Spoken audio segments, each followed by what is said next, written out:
Hello guys, welcome back to our YouTube channel Youth Academy. आज हम continue करेंगे अपना ज्योग्राफी का लेक्चर। इससे पहले हमने व्हाट इज़ एक्सोजेनिक फोर्स या एंडोजेनिक फोर्स ये सब हमने पिछले लेक्चर में करवा चुके हैं। तो आज हम कंटिन्यू करेंगे क्लासिफिकेशन ऑफ एंडोजेनेटिक फोर्स का। तो इसमें देखेंगे कि जो एंडोजेनेटिक फोर्स है उसको कितने भागों में बांटा गया है। तो उसको दो भागों में बांटा गया है, एक डायस्ट्रॉफिक फोर्स और एक कैटास्ट्रॉफिक फोर्स। डायस्ट्रॉफिक फोर्स जो प्रोसेस होता है वो स्लो होता है, और जो कैटास्ट्रॉफिक फोर्स है उसका जो मूवमेंट होती है वो क्या होती है, सडन होती है। सडन मीन्स जैसे अर्थक्वेक को हम देख सकते हैं, इसमें वॉल्केनिज्म है, वॉल्केनिक इरप्शन को हम देख सकते हैं इसके एग्जांपल के तौर पर।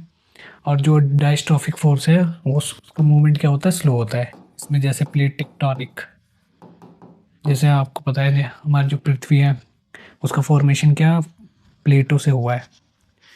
हमारी पृथ्वी अलग अलग प्लेटों या उनके आधार पर बांटी गई है, जिसको हम रॉक स्लेब के नाम से भी जानते हैं। तो इनका जो मूवमेंट होता है वो बहुत ही स्लो होता है। और जो कैटास्ट्रॉफिक फोर्स है उसको सडन मूवमेंट के आधार पर हम देख सकते हैं। जैसे अर्थक्वेक हो जाती है, उसमें जो मूवमेंट होती है वो अधिक तीव्र होती है।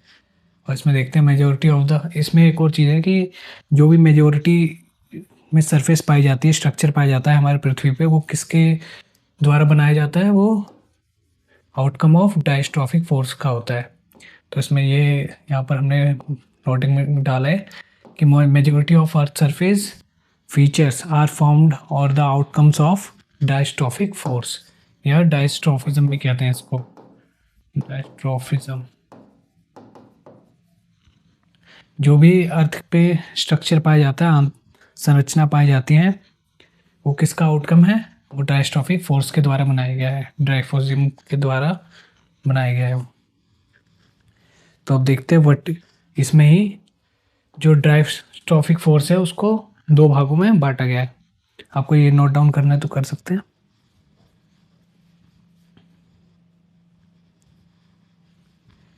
तो इसमें क्या है, डायस्ट्रॉफिक फोर्स को दो भागों में बांटा गया है, क्लासिफाई किया गया है, वर्टिकल फोर्स, एक हॉरिजॉन्टल फोर्स। वर्टिकल फोर्स मतलब जो हमारी जैसे ये अर्थ की सरफेस है, इसमें कोई फोर्स वर्टिकल आ रही है अर्थ की सरफेस पे, तो इसको हमने एप्रोजेनेटिक फोर्स का नाम दिया गया। वर्टिकल फोर्स को एप्रोजेनेटिक कहा गया। वहीं जो ड्राइट्रोफिक फोर्स है, डायस्ट्रॉफिक, उसमें अर्थ की सरफेस के पैरेलल ही कोई क्या हो रहा है, फोर्स आ रही है। जैसे ये अर्थ की सरफेस है, इसके पैरेलल, इसमें क्या है वर्टिकल, इसमें क्या है हॉरिजॉन्टल। तो हॉरिजॉन्टल को हमने ऑरिजिनेटिक का नाम दिया। वहीं जो वर्टिकल फोर्स है उसको क्या नाम दिया, एप्रोजेनेटिक।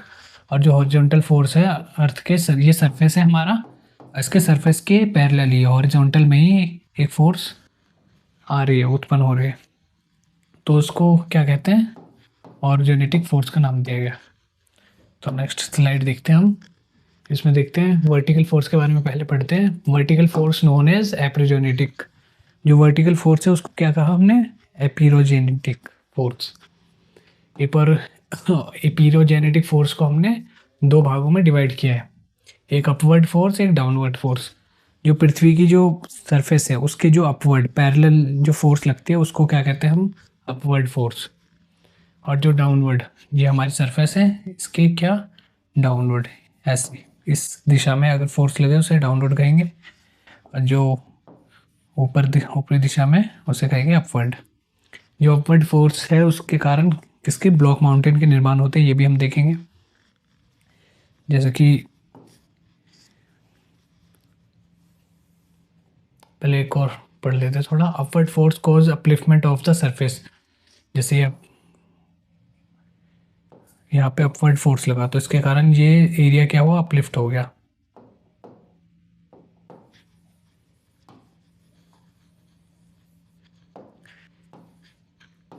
ये अपवर्ड फोर्स यहाँ लगा तो ये एरिया क्या हुआ, अपलिफ्ट हो गया। फिर यहाँ भी एक एरिया अपवर्ड फोर्स लगा तो क्या हुआ, अपलिफ्ट हो गया। तो जो अपलिफ्टमेंट फोर्स होता है, जो अपवर्ड फोर्स होता है, उसके कारण जो वहाँ का एरिया होता है वो क्या हो जाता है, ऊपर उठ जाता है। तो इसके कारण ये क्या बन गए, दो ब्लॉक बन गए। उनके बीच में जो पार्ट पाया जाता है उसको वैली का नाम देते हैं। इसी को ही हम, जो वैली पाई जाती है इन दो ब्लॉक के बीच में, उसी को हम क्या कहते हैं, ग्रेबन।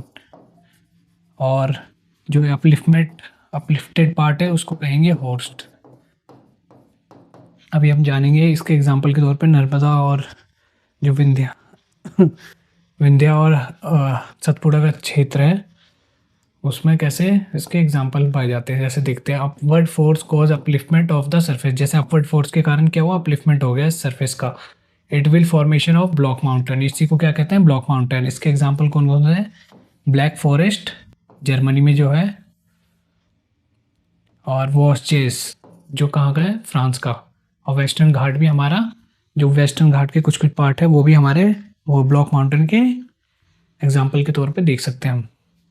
तो आई होप समझ में आया हो ये कि कैसे अपवर्ड फोर्स के कारण ब्लॉक माउंटेन का निर्माण होता है। तो नेक्स्ट में देखते हैं, यहीं पे एक एग्जांपल दिया गया है कि यहाँ पर क्या हुआ, अपवर्ड फोर्स लगी है जिसके कारण ये ब्लॉक का निर्माण हो गया। और इसके बीच में जो वैली पाई जाती है उसको ग्रेवन कहते हैं, और जो अपलिफ्टेड पार्ट है उसको क्या कहते हैं, हॉर्स्ट का नाम दिया गया। अब यहाँ देखते हैं, valley between uplifted block is known as graben, graben कहते हैं। ये एग्जाम पॉइंट ऑफ व्यू से इंपॉर्टेंट है। अब इसका एग्जांपल देख लेते हैं हम, Vindhyas and Satpura are blocks and the Narmada valley is the example of graben. तो जो विंध्या एंड सतपुरा क्या है, जैसे हमारे इंडिया में पाए जाते हैं मध्य प्रदेश के बीच में ये, तो यहाँ पे ये ब्लॉक माउंटेन का मतलब एग्जांपल पेश करते हैं। इसके बीच में नर्मदा नदी वेस्टर्न की ओर बहती है, ये वैली का एग्जांपल देती है। तो यही बताया गया है, Vindhyas and Satpura are the blocks and the Narmada valley, जो इसके बीच में से नदी गुजरती है उसको क्या कहते हैं, is the example of ग्रेबन। I hope समझ में आया हो। एग्जाम पॉइंट ऑफ व्यू से इंपॉर्टेंट है। इसके एग्जांपल हम आंसर राइटिंग उसमें भी लिख सकते हैं। तो अब नेक्स्ट देखते हैं, डाउनवर्ड फोर्स। अपवर्ड फोर्स तो देख लिया। तो अपवर्ड फोर्स क्या करता है, upliftment of the surface, surface को एक ब्लॉक माउंटेन के रूप में उसका निर्माण करवाता है, उसको उठा देता है सरफेस को। तो वहीं डाउनवर्ड फोर्स, ये जैसे यहाँ पे बताया गया है, ये पृथ्वी का सरफेस है, पृथ्वी के सरफेस के यहाँ आंतरिक भूभाग में लगता है, नीचे की ओर प्रवाह करता है उसका मूवमेंट। तो वहीं इसके कारण क्या होता है, ये एक डिप्रेशन, गहराई यहाँ पे, जो डिप्रेशन के कारण ये धरती का हिस्सा नीचे खिसक जाता है, जो एक डिप्रेशन का निर्माण करता है। यहाँ पर इसको लेक का एग्जाम्पल के तौर पे भी देख सकते हैं। तो ये डाउनवर्ड फोर्स का देख लेते हैं। The force operating from the surface towards the interior, surface से इंटीरियर की ओर क्या करता है, ऑपरेट करता है, उस फोर्स को कहते हैं downward force. Outcome of this downward force is caused depression, और इस डाउनवर्ड फोर्स के कारण क्या बनता है, डिप्रेशन बनता है। ये इसी के अंदर अगर पानी इकट्ठा हो जाता है तो क्या बन जाता है, वो एक लेक का निर्माण कर देता है। अब देखते हैं orogenetic force, compressing force acting towards the point. जैसे ये कंप्रेसिंग फोर्स का एग्जांपल है। कंप्रेसिंग फोर्स मतलब जो आपस में फोर्स टकरा रही हो उसको, और टेंशनल फोर्स जो आपस में नहीं, वो एक दूसरे से दूर जा रहे हो। तो यहाँ पर इसको एरो के तौर पे देख सकते हैं कि ये पॉइंट है, उसमें क्या हो रहा है, एक फोर्स इस साइड से आ रहा है, एक फोर्स की मूवमेंट इस साइड से हो रही है, तो ये आपस में टकरा रही है। तो यही बताया, compressing force acting towards the point, जो एक रेफरेंस पॉइंट के आप में एक रेफरेंस पॉइंट को मान के हम आपस में दो फोर्स जो आपसी तौर पर मूवमेंट कर रही हो, आपस में मूवमेंट कर रही हो एक अपोजिट दिशा में, ये भी इसके अपोजिट में है, ये भी इसके अपोजिट में, तो इसी को कहते हैं हम कंप्रेसिंग फोर्स। और टेंशनल फोर्स किसे कहते हैं, जो किसी भी पॉइंट से एक दूसरे के अपोजिट में जा रहे हो। जैसे ये इस साइड जा रहे हैं राइट साइड, ये हमारे लेफ्ट साइड, एक दूसरे के अपोजिट डायरेक्शन में। Compressing force acting away from the point, जो एक पॉइंट से अब दूरी, मतलब एक दूसरे से दूर जा रहे हैं, एक पॉइंट से दूर जा रहे हैं, उसी को क्या कहेंगे, टेंशनल फोर्स। अब हम देखेंगे टेंशनल फोर्स और कंप्रेसिंग फोर्स के क्या मायने हैं इसमें, तो आगे देखते हैं। फोल्ड क्रैक, अब यहाँ देखते हैं सरफेस है, ये हमारा ये सरफेस है और यहाँ क्या हुआ है, क्रैक हुआ है, जिसको हम फोल्ड का नाम देते हैं। ज्योग्राफी टर्म में क्या नाम देते हैं? फोल्ड का। ये पॉइंट है, यहाँ पर कौन सा फोर्स लग रहा है? एक दूसरे से जो दूर जा रहे हैं, तो ये है टेंशनल फोर्स। जो एक पॉइंट से दूर जा रहे हैं उसको क्या कहेंगे? टेंशनल फोर्स कहेंगे। Fold expand and create a narrow deep structure known as rift. जब यही फोर्स क्या होता है? एक्सपेंड करता है। ये फोल्ड है ना, ये फोर्स के कारण क्या हो जाएगा? ये फोल्ड एक्सपेंड हो जाएगा। ये इसमें ब्रेथ देखी जाएगी, चौड़ाई देखी जाएगी, जैसे हमारे सरफेस है। पहले ये ऐसा था, फिर क्रैक होने के कारण ये धीरे धीरे इसकी जो चौड़ाई है वो इतनी हो गई। तो इसके कारण क्या हुआ? ये फोल्ड एक्सपेंड रिफ्ट कहा गया इसको। आई होप समझ में आया एग्जांपल। जैसे कि ये सरफेस है हमारा, इसमें क्या हुआ? इस टेंशनल फोर्स लगने के कारण ये क्या हुआ? जो भी क्रैक था, फोल्ड था यहाँ पर, वो एक्सपेंड हो गया। इसको ही हमने क्या नाम दिया? Fold expand rift. अब देखते हैं fold expand and create a narrow deep structure. Deep structure बना दिया इसको, और इसको क्या नाम दिया? रिफ्ट। तो ये देखते हैं हम इसका example. Central fault line of India. जो इंडिया की क्या थी? Central fault line. पासिंग कहाँ से पास हो रही थी? वो गुजरात से पास हो रही थी। Is the reason of earthquake. वो किसका रीजन था? कारण बना था अर्थक्वेक का, भूकंप का। कौन से भूकंप का? भुज में जो आया था, गुजरात के भुज क्षेत्र में आया था 2001 में। Was due to activation of this fault line. वो सेंट्रल फॉल्ट लाइन के एक्टिवेशन के कारण ही ये अर्थक्वेक आया था। तो ये आप जान सकते हैं कितना खतरनाक हो सकता है ये फॉल्ट लाइन। तो अब आगे देखते हैं। हमने देख लिया कि फॉल्ट का निर्माण कैसे होता है, एक रिफ्ट का निर्माण कैसे होता है। जब ये फॉल्ट एक्सपेंड हो जाता है, उसी के कारण ही रिफ्ट का निर्माण होता है। रिफ्ट के और एग्जांपल देख लेते हैं। ईस्ट अफ्रीकन रिफ्ट, जैसे अफ्रीका में लेक्स पाई जाती है, रिफ्ट है लेक्स ऑफ अफ्रीका, जैसे लेक अल्बर्ट, तुर्काना। ये वर्ल्ड ज्योग्राफी के वर्ल्ड मैपिंग जो क्लास हम करवा रहे हैं उसमें भी हम कवर करेंगे पूरी तरीके से। जो लेक अल्बर्ट है, तुर्काना है, मालावी है, और क्या है? लेक तंगाई के is the example of rift lakes of Africa. Africa के रिफ्ट लेक का एग्जाम्पल है। आई होप यहाँ तक समझ आया हो। अब देखते हैं expand rift to large water bodies of land mass. तो जैसे हमने देखा कि ये सरफेस है, यहाँ पे ये हमारी लिथोस्फेयर है। यहाँ पे क्या हुआ? एक फोल्ड का निर्माण हुआ, मतलब क्रैक हो गया। तो ये क्रैक धीरे धीरे क्या हुआ? एक्सपेंड हो गया, जिसके कारण ये रिफ्ट का निर्माण करा यहाँ पर। तो यही बताया गया है कि जो अफ्रीका का मैप देखोगे आप, तो ऐसा मैप आएगा कुछ। अफ्रीका इस साइड, रेड सी यहाँ पर होगा, अरेबियन सी इधर। तो जो ये पार्ट है रेड सी का, ये क्या है? एक तरीके का रिफ्ट है। ये पहले जो इसका लिथोस्फेयर या फिर जो बाउंड्री थी वो एकदम क्लोज थी, ये एकदम क्लोज में था। तो धीरे धीरे यहाँ पर फोल्ड का निर्माण हुआ और ये एक्सपेंड होती गई, जिसके कारण यहाँ पर रिफ्ट का निर्माण हुआ, और इसको हम आज रेड सी के नाम से जानते हैं। और यहाँ पर क्या हुआ? पानी, यहाँ पर समुद्र है, अरेबियन सी आप जानते हैं। तो यहीं पे ही इसके कारण यहाँ पानी का जमाव हो गया, और जो आज एक रेड सी के नाम से जाना जाता है। तो ये बताया गया है ये कॉन्टिनेंट पार्ट अलग हो गया है। जैसे ये कॉन्टिनेंट अलग है, ये कॉन्टिनेंट का एग्जांपल है, और ये भी कॉन्टिनेंट का एग्जांपल है। तो ये कॉन्टिनेंट अलग हो गया। और जो एक्सपेंड हुआ, क्योंकि जो इसकी मूवमेंट थी फोर्स की, वो क्या थी? टेंशनल फोर्स, जो एक दूसरे के ये पॉइंट मान लेते हैं इसके अपोजिट में थी। तो ये इसको मूवमेंट को इस साइड खींचा, इस कॉन्टिनेंट को इस साइड, जिसके कारण यहाँ पर रिफ्ट का निर्माण हुआ। तो इसी का एग्जांपल है ये। आप इसको आंसर राइटिंग में भी लिख सकते हैं। आई होप समझ में आया हो कि ईस्ट अफ्रीकन रिफ्ट का निर्माण कैसे हुआ। कि जो दो कॉन्टिनेंट है उसको टेंशनल फोर्स के कारण के द्वारा अलग किया गया। अब देखते हैं नॉर्मल फोल्ड किसे कहते हैं, रिवर्स फोल्ड किसे कहते हैं, स्ट्राइक स्लिप फोल्ड किसे कहते हैं, ये सब। तो इसमें दो ब्लॉक बताए गए हैं यहाँ पे, ए एंड बी। यहाँ पे क्या हुआ? फोल्ड का निर्माण किया गया।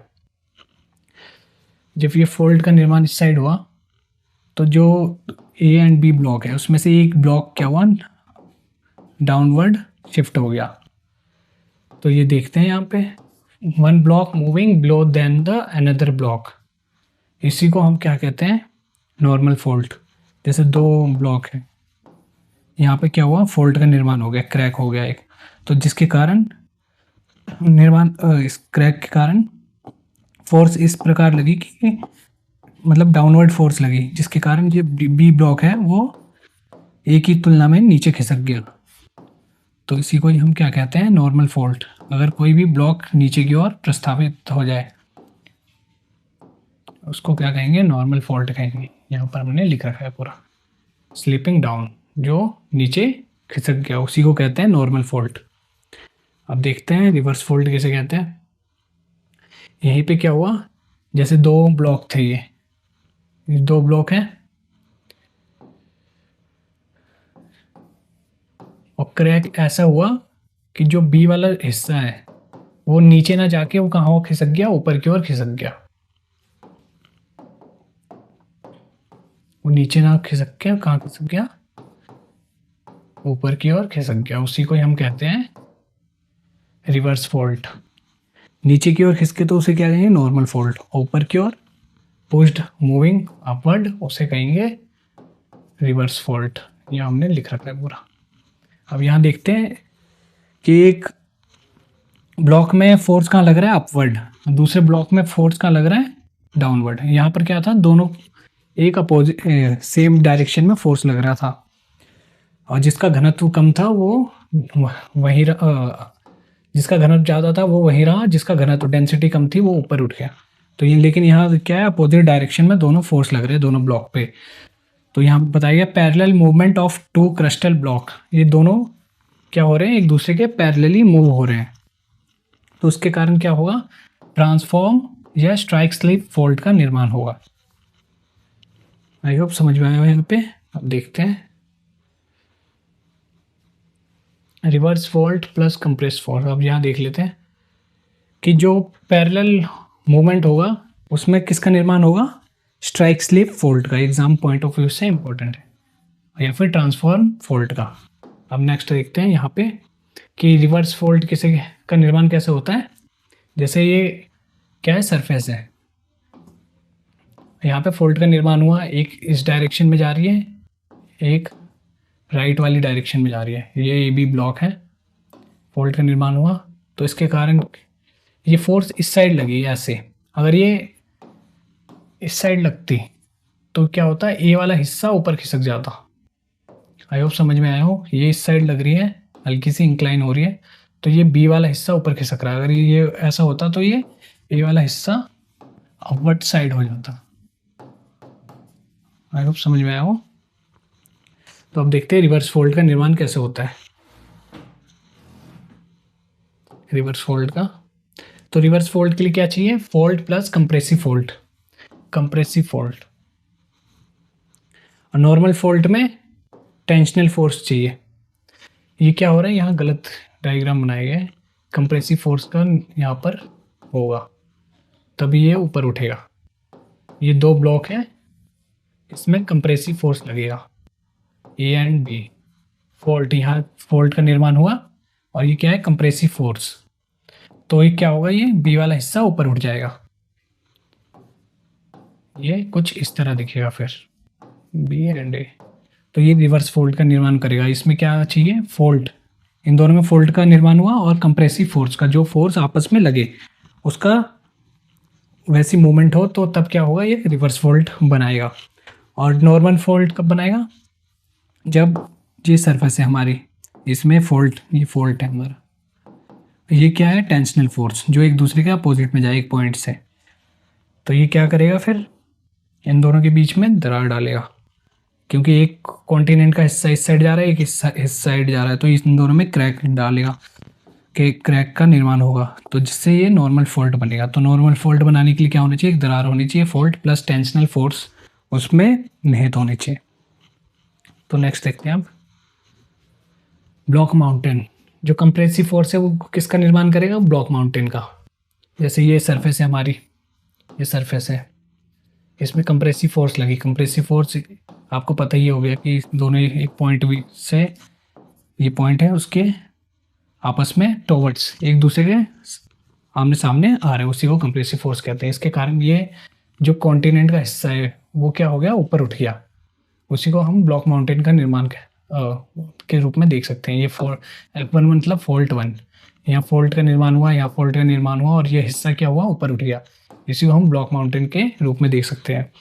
अब देखते हैं कंप्रेसिव फोर्स के कारण क्या होता है, ब्लॉक माउंटेन बनता है। तो वहीं टेंशनल फोर्स के कारण क्या बनेगा, डिप्रेशन बनेगा। जैसे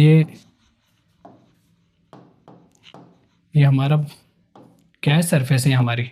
यहाँ पे F1 मतलब फॉल्ट 1, दरार, पहली दरार यहाँ बनी, दूसरी दरार यहाँ बनी, F2 यहाँ बनी, F1 यहाँ, जिसके कारण ये क्या है, टेंशनल फोर्स। टेंशनल फोर्स के कारण ये इस साइड खींचेगा इसे और इस ब्लॉक को इस साइड खींचेगा, बी वाला हिस्सा, जिसके कारण ये दोनों एक दूसरे के अपोजिट जाएंगे और ये हिस्सा कहाँ हो जाएगा, नीचे धंस जाएगा, जिसके कारण क्या बनेगा, एक डिप्रेशन बन जाएगा। डिप्रेशन, एक सी ब्लॉक का निर्माण होगा जो डिप्रेशन कहलाएगा।